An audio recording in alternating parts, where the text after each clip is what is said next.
ಆತ್ಮೀಯ ವೀಕ್ಷಕರಿಗೆ DV. Saraf for the nation channel ವತಿಯಿಂದ ಸಂಕ್ರಾಂತಿ ಹಬ್ಬದ ಶುಭಾಶಯಗಳು. ಮಿತ್ರರೇ, ಇಂದಿನ ವಿಷಯ ಭಾರತದ ದಿಶೆಯ ಬಗ್ಗೆ.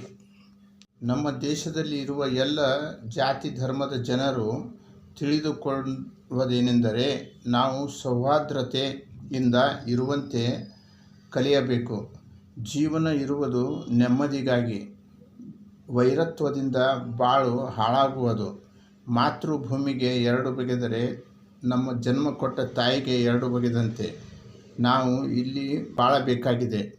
ಅಶಾಂತಿ ಸೃಷ್ಟಿಸಿದರೆ ಎಲ್ಲರಿಗೂ ಕಷ್ಟ ಹಾಗೂ ನಷ್ಟ ತಿಳಿದುಕೊಂಡು ನಡೆಯಬೇಕು. ಇದು ನನ್ನ ವಿಚಾರ.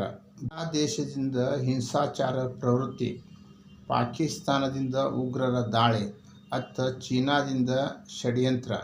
ನಮ್ಮ ದೇಶ ಮಾಡುವುದಾದರೂ ಎಂತು? ಈ ಭಯಾನಕ ಸಮಸ್ಯೆಗೆ ಪರಿಹಾರ ಏನು?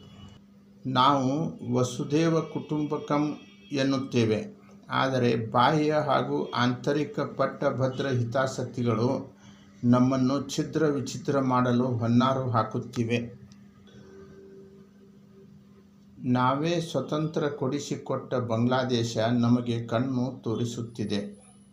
ಉಂಡ ಮನೆ ಜಂತಿ ಎನಿಸುವಂತಾಗಿದೆ. ನಮ್ಮ ದೇಶ ಮಾಡಿದ ಉಪಕಾರ ಅದು ಮರೆತು ಬಿಟ್ಟಿದೆ.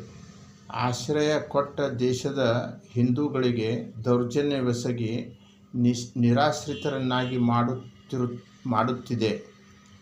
ಈ ದುರಾಡಳಿತಕ್ಕೆ ಕಡಿವಾಣ ಹಾಕುವುದು ಹೇಗೆ? ನಾವೆಲ್ಲ ಜನತೆ ತಿಳಿದುಕೊಳ್ಳುವುದೇನೆಂದರೆ, ನಮ್ಮ ದೇಶದಲ್ಲಿ ಇದ್ದಷ್ಟು ಸುರಕ್ಷತೆ ಹಾಗೂ ಸ್ವಾತಂತ್ರ್ಯ ಹಾಗೂ ನೆಮ್ಮದಿ ಬಹುಶಃ ಯಾವ ದೇಶದಲ್ಲಿಯೂ ಇರಲಿಕ್ಕಿಲ್ಲ. ಜೈ ಭಾರತ್ ಮಾತಾ.